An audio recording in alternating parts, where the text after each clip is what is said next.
Aloha, welcome back again. So, as I have mentioned and as promised, I will be talking about staffing as part of the functions of management.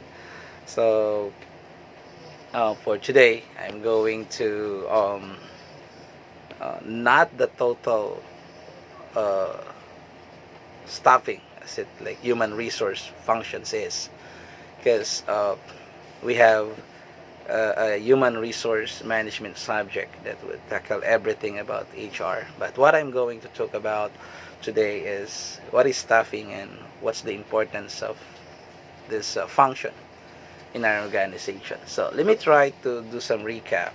So when you have a plan, so you plan and everything is being set. And that plan, as I've mentioned, if it is a strategic plan, whether it's tactical plan, whether it's an operational plan, it has to be done properly. It has to be, you have to assure that there is like a so-called proper organization of all the activities that is part of the plan.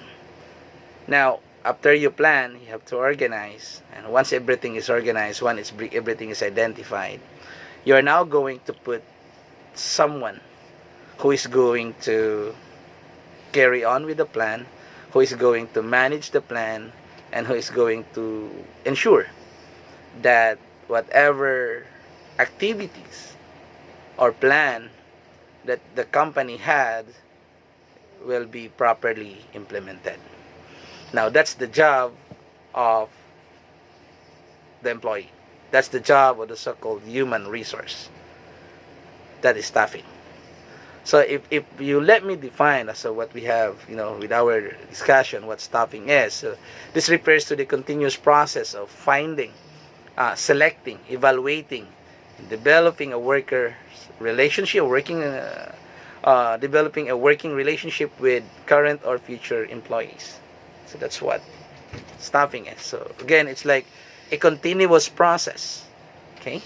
So as what I keep on saying, we talk about continuous process. We're not going to stop since we have all the employees in the organization. It's a continuous process because business organization is continuously aiming to achieve something, right? Um, Businesses doesn't stop from what they have now. They will just keep searching. They just keep improving, not for just their own sake, but for the sake of the organization. If you try to look at those businesses, like say for example, SM Group of Companies, if you try to trace the history, it's just started from a simple business and focus with the so-called retailing concept. Now, since they're growing and the family is growing, they try to diversify. They try to indulge into a different types of businesses, and they try to continuously hire people. You know, so because the moment that the business grow, it expand, and it needs a lot of people. You know, like as I said, the SM Group of Companies and other businesses, they have, if you look at it, how many employees do they have before, and how many employees do they have right now? You know, somebody's working with the retail groups, somebody's working with the other forms of businesses that SM Group of Companies has. You know, and that's why actually, to tell you honestly, I'm just thinking like if you're studying at National University or some other university or here, the good thing with it is like you already have a market once you graduate, because we have a lot of SM Group of Companies. Not just about retailing business. They have banks. They have hotels. They have some condominiums and a lot of other businesses, other business affiliates. So they need people. Okay, when they hire people, it's part of the so-called staffing. Okay, without workers, without employees, then of course they were not able to achieve their business, or they're not able to achieve what they wanted to have. Okay, so always remember that staffing is talking about a continuous process of like finding, of like looking, a continuous process on of not just hiring but developing people. Okay, that's part of the so-called staffing. Train them, let them grow, develop them, promote them. If you could remember the Maslow hierarchy of needs, not just, when you hire them, you have, the needs of an individual is keeps growing. No, so it's not just we select them, we hire them, we put them on board inside our organization, then that's it. No, staffing is a continuous process. So once they're there, they're working, you have to train them, you have to develop them, you have to let them grow. That's part of the so-called staffing. Okay. Now, it's like the company, it's responsible for the growth of its people. Definitely. And you guys, as part of the company, it's your job to provide what is expected from you by the company. The reason why you are hired, as I've mentioned, is not just because they need you, but the reason why you hired is because they believe that you can contribute. It's not just a simple that they need you. No, because they feel that you guys can contribute to the development or improvement or the growth of the company or the business. Now, if you contribute, if the companies grow, it's now the turn of the company. It's their job now to let you grow as well. So it's a process. It's a process.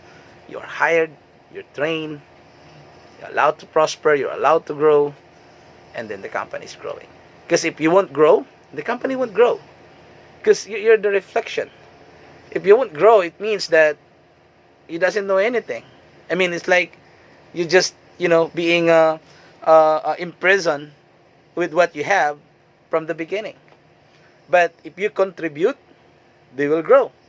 And if the bank company grows, certainly you will grow as well. So that's what stopping all about. It's not just simply I hire you, then that's it. No, I hire you. It's not just because I need you. I hire you, or the company hires you because they believe that you have something to contribute. Now, that's the reason why I keep on reminding students that it's not just about you just come to class, then listen, and then get out and do nothing. No, it's not about that. No, support your learning. The learning doesn't stop inside the classroom or inside this online classes or whatever we have. No, it doesn't stop there. You have to support your learning. You have to support and back up with readings.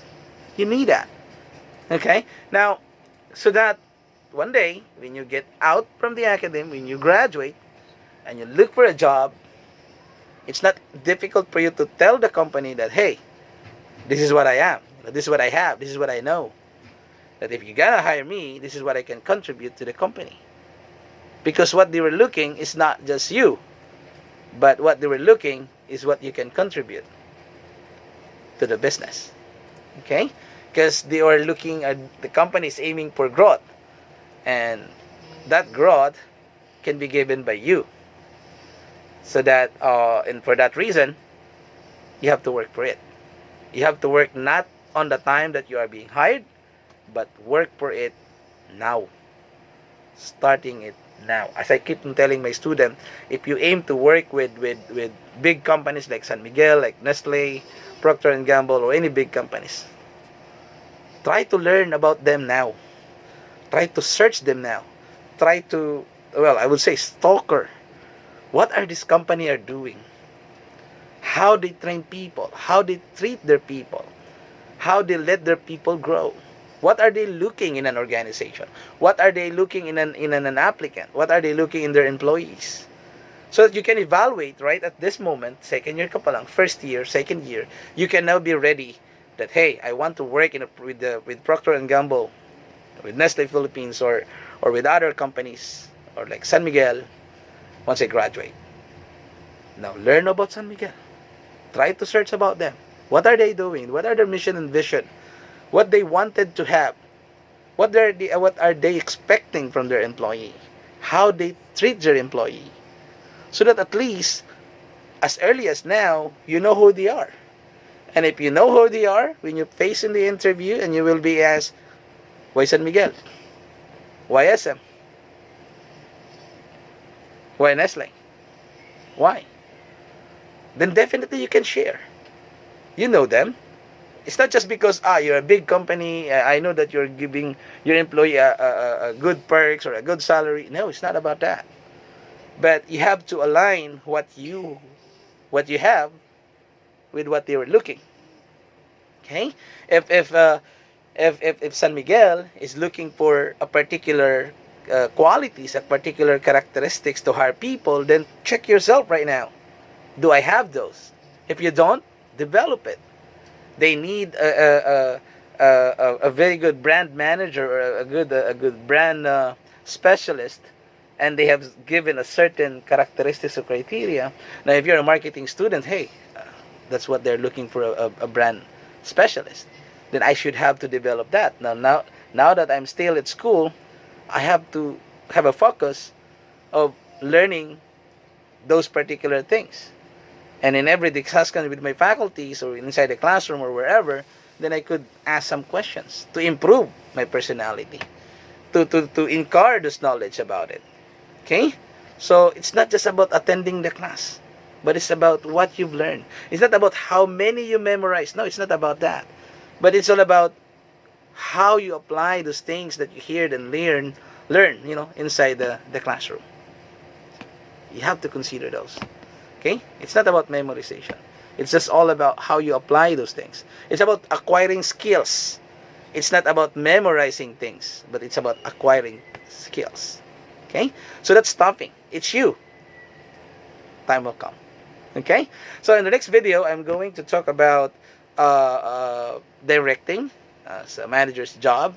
So I would just like to recap as well on what's being discussed inside the classroom with our previous discussions. So for now, keep safe, everyone.